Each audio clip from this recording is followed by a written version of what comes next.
बच्चे में अहंकार नहीं होता, घमंड नहीं होता। बच्चे मेरे अपने होते हैं। बच्चों में मैं आप होती हूँ। बच्चे और मुझ में भेद नहीं होता। बच्चा कितना मासूम होता है। मुझे मासूम जीवों से प्यार है, जिसमें होशियारी है, अहम है, अहंकार है। मैं उनसे दूर रहती हूँ। मुझे जानना है तो पहले बच्चा बनो। बच्चा बने बिना मुझे कोई पा नहीं सकता है। बच्चा बनने के लिए मेरी कृपा चाहिए तो भीख मांगो। जो सच्चे मन से पुकारता है, जो सच्चे मन से पुकार करता है, मैं उसकी जरूर सुनती हूँ।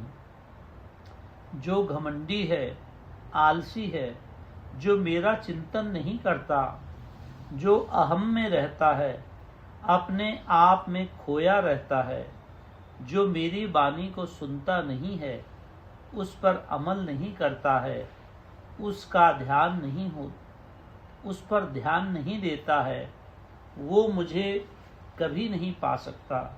कभी भी नहीं, कभी भी नहीं। ये ही बात समझने की है। ये समझ में आ गई तो सब समझ में आ गई। एक मेरे सिवाय कुछ नहीं है। देवता भी घमंड करते हैं तो उनका भी पतन होता है। मनुष्य की तो बात ही क्या है। मैं जो चाहूं करूं, मेरा खेल होता रहता है।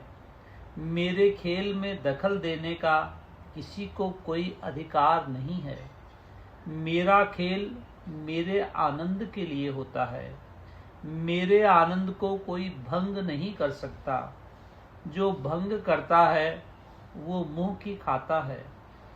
मेरे आनंद को भंग करने की शक्ति किसी में भी नहीं है। मेरे आनंद को जो भंग करता है वो राक्षस की योनि में जाता है। उसका कभी उद्धार नहीं हो सकता। मैं ही सभी ओर, सभी दिशाओं में, सभी के अंदर समाई हुई सबको चला रही हूँ। मेरी शक्ति का अंत ही नहीं है। सभी रूप, सभी जीव मेरे रूप हैं। मैं उनमें रहकर भी उनसे अलग रहती हूँ। कोई मुझे पहचान नहीं सकता। मुझे पहचानना बहुत कठिन है। पहचानता वो ही है जो बच्चा बन जाता है। बच्चा बन जाने से ही पहचान होती है। बच्चा बने बिना कोई मेरे खेल को नहीं समझ सकता। मूर्ख प्राणी अपनी बुद्धि को ही लड़ाता है।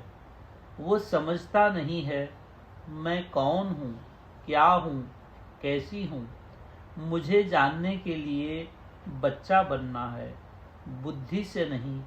बुद्धि लगाने की ज़रूरत नहीं है।